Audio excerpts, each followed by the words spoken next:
Here's an SUP board that I built about 30 years ago, and I actually used a shop vacuum cleaner to vacuum it and built it in the garage of a little house that I used to live in. That's a 12-foot board, and I designed it so that I could learn to cross step, if you know what that is. All right, now I'm working on the blank. I'm using my planer here. This is about a 35-year-old planer. It's a Skill 100. It's been modified so I can cut less than 0, which is it's just so that I can really shape with it. It's really a form of sculpture. And I'm working away here. I don't know if you're going to hear the planer in the background over my voiceover here.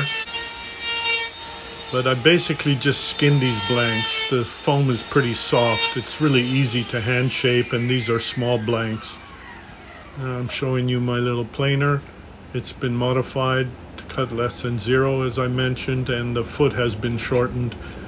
A friend of mine did that for me, even though I later regretted it, but it still works just fine. All right, enough with the planer. Okay, now I'm going to be measuring the bottom now that I've got it planed, and I'm bringing out the Surfoam. I have 3 of these Surfoams, and I'm using it to flatten the bottom, to clean it up, and to taper the ends of the blank, because I want to thin it out near the ends. And since this is a bidirectional board design, it's both the tail and the nose, depending on which direction you're going. This board is all about giving you a stance-specific design. These are like shoes compared to bathroom slippers. Everyone else is riding bathroom slippers, and these are like wearing basketball shoes. So you have way more control over the kite when you ride one of my boards. Okay, done with the Surfoam. And now I'm measuring the flutes. I'm measuring the bottom actually to see how nice and flat I got it, hopefully. And now I am marking the center line. That's real important, so I have a point to work from, because I'm going to put flutes down the length of this board. This board is actually going to have like 4 different concaves in it. I'm not going to go into detail over the hydrodynamics of what I'm doing.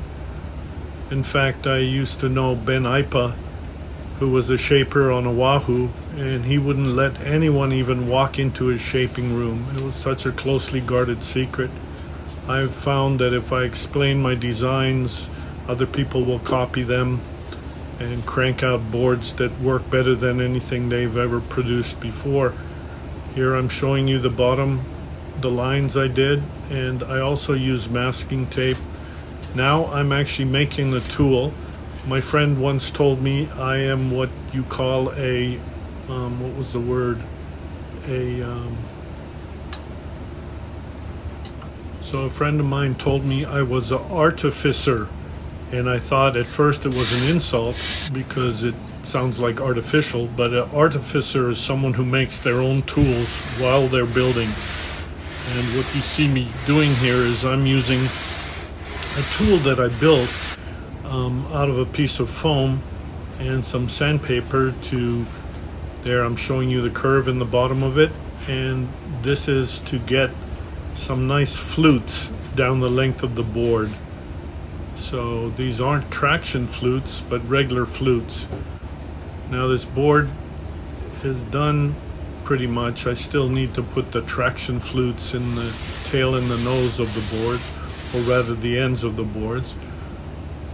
And I'm also putting some concaves in there to generate lift in the bottom of the board. If you're a shaper, you'll understand what I'm doing, or maybe not. So this is the end of the video. That big lead weight you see is from a scuba belt weight. I think it's about 5 pounds. I use that to hold down the board blanks. These blanks are super light and they slide around on the racks, not like a polyester surfboard blank. Anyway, that video's done, and I'll see you in the next one.